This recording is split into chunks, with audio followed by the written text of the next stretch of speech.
Mistaken kindness for weakness. When Tommy first walked into the glass building of Carter & Rowe Consulting, she carried herself with quiet confidence. She wasn't loud, flashy, or desperate to be seen. She believed in doing her work well, treating people with respect, and letting consistency speak louder than performance. At 28, Tommy had already learned something most people twice her age still struggled with. Silence didn't always mean fear. Sometimes silence meant observation. Sometimes it meant discipline, but not everyone understood that. In her department, personalities were sharp, competitive, and often fueled by ego. Meetings felt less like collaboration and more like territory wars. Whoever spoke the loudest usually got the most attention. And Tommy? She listened. At first, people admired her professionalism. Then they started misunderstanding it. She never speaks up, one co-worker named Andrea whispered near the coffee station. Probably doesn't know enough to contribute, Marcus replied with a smirk. Tommy heard them. She heard almost everything. The comments started small. When she entered the break room, conversations would suddenly stop. When she made suggestions through email, someone else would repeat her ideas in meetings and take credit. When she stayed late to finish projects, whispers followed her. She's trying too hard. She wants the boss to notice her. She's fake. Tommy wanted to respond, many times. But she had spent most of her life being told that reacting gave people power, so she stayed focused. Every insult, every laugh, every side glance, she absorbed it and kept moving.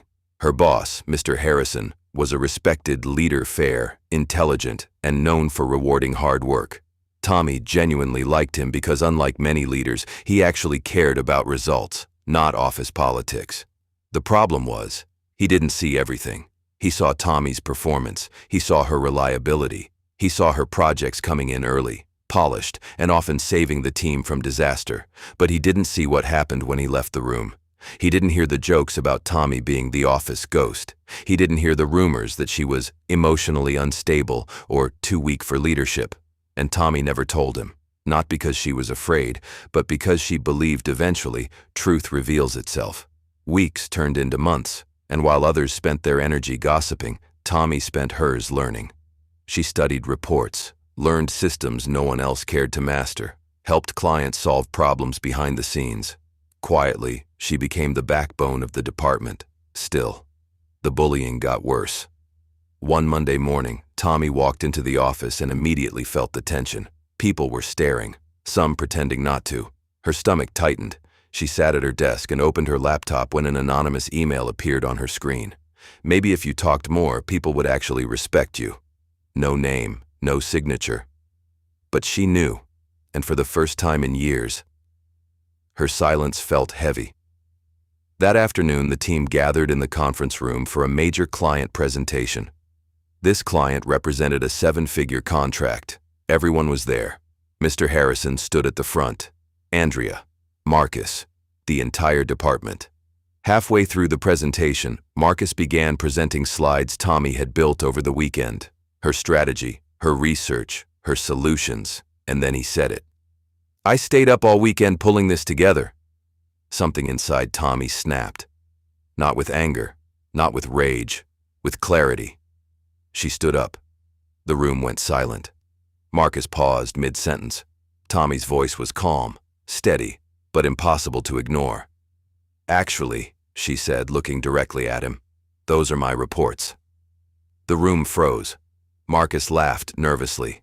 "Tommy, come on." "No," she said firmly. Her eyes moved across the room. "For months, I've allowed disrespect because I believed my work would speak for itself. And it has. But what I will no longer allow is people confusing my kindness for weakness." No one moved. No one even blinked. She turned toward Mr. Harrison. "I've stayed silent because I believed professionalism would protect me. But professionalism doesn't mean accepting disrespect. I built this strategy. I created those projections. And if anyone questions that, every file, timestamp, and email trail says otherwise." Marcus went pale. Andrea looked down. For the first time, the people who had laughed at her had nowhere to hide. Mr. Harrison slowly looked around the room, then back at Tommy. "Is this true?" No one answered. Because silence has a funny way of becoming very loud when guilt is in the room. Mr. Harrison dismissed the meeting early. By the end of the week, several internal investigations confirmed what Tommy had endured. Idea theft, sabotage, workplace harassment, false rumors. People were written up, some transferred, one resigned. And on Friday morning, Tommy was called into Mr. Harrison's office. She sat down, unsure what to expect. He folded his hands and looked at her with genuine regret. "I failed to see what was happening," he said honestly. "And for that, I'm sorry." Tommy nodded. Not because she needed revenge, but because accountability mattered. Then he slid a folder across the desk. Inside was a promotion letter. Senior Operations Manager. Tommy stared at it. Her eyes watered. Mr. Harrison smiled. "I didn't promote you because you stood up for yourself." He leaned forward. "I promoted you because even while people tried to break you, you never stopped building." Tommy smiled softly, and for the first time the silence around her didn't feel lonely. It felt powerful.